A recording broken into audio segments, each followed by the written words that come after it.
So I got up and had my coffee. It's I don't know what time it is. It's probably like 9 or something, but yeah, I kind of slept in a little bit today. Just been chilling with Marley for a little bit, watched a few YouTube videos, and yeah, just taking it easy this morning. But I'm gonna get out for my run. I'm not gonna wait until like 7 in the evening after falling asleep and having a nap and stuff like that, like I did yesterday. So let's get to it. By the way, Body Glide. This is an absolute necessity. I know some people just use like Vaseline or whatever, but yeah, this Body Glide is amazing. Makes a huge difference. Obviously, I'm not sponsored or anything. Just letting you folks know that if you want to be comfortable, this is the key for sure.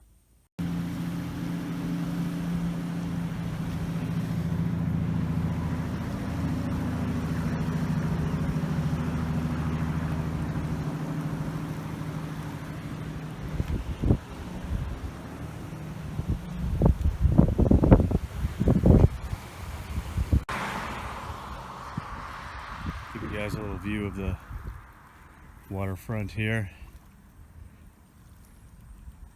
So I ran out on the trail and I'm just taking the main road back. Such a beautiful day. That water looks very inviting, but there really isn't any good like beach spot. So, no swimming. Alright, heading back. So quite a bit of time has passed now. I actually had gotten home from my run there a while ago, took a shower, had a bite to eat, and yeah, watched some TV and stuff. And I had actually filmed a clip earlier that was going to be in this video, a clip from when I was out on my run. And so yeah, I go to start editing my video and realize that this clip has no audio for some reason, and it just will not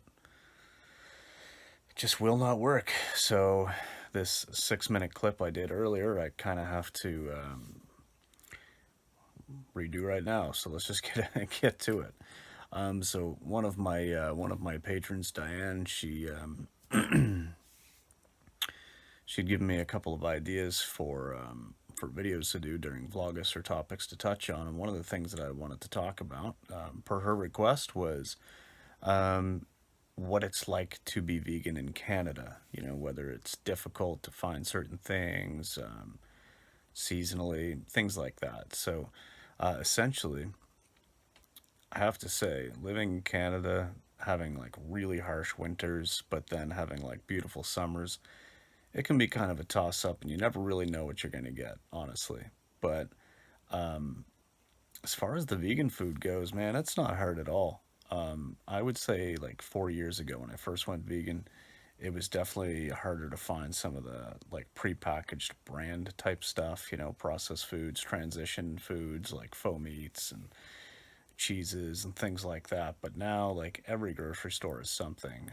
It's actually really super easy to get all of those things, and I don't even like need those items anymore at all. Like, I still eat some of it from time to time, but like, clearly, I guess it really depends on what you want to eat, how difficult it's going to be. Like, I live in a pretty rural area, so I don't have all the vegan exclusive restaurants, and there's a couple like an hour away, but that would be like a day trip to go out and do something like that. I don't have all of the like vegan exclusive restaurants that you're going to see in the larger cities. I don't have like all the crazy amounts of products that you see in some of the larger cities and stuff, especially some of my American friends are just constantly talking about all these different things that I can't get here. But if you're looking to eat more of like a whole foods kind of a diet, or you're just eating like minimally, packaged and processed stuff, it really isn't a big deal, because, every grocery store has things that you can use as ingredients to make your own food. So if you like your rice and beans and pasta and corn and potatoes and all of those things, then, obviously it's no issue. I would say that having more options for newer people who are, new to the lifestyle and wanting to make that change from eating, animal products into plant-based products. Yeah, it's good to have more transition foods. So definitely nowadays there's a lot more around and a lot more available. And in most grocery stores, even there's like a few grocery stores around that I think they're kind of targeted as maybe towards like low income or something like that. So they tend to be a little bit cheaper in quite a few things. Even they have they have some minimal products, there's some there. So I think it's just one of those things where it's becoming more mainstream. So grocery stores are picking up on that because obviously they're gonna follow whatever market makes money, right? So grocery stores, yeah, we're covered. Um, as far as having lots of places to go out and eat, well, even a few fast food places have vegan options now. So there's that, and that's better for people who are starting out and want to transition. Maybe they go to their favorite fast food place, and instead of buying their normal beef burger that they've been eating for the last 10 years, instead they just go in and get the veggie burger or something. And so that option is there as well.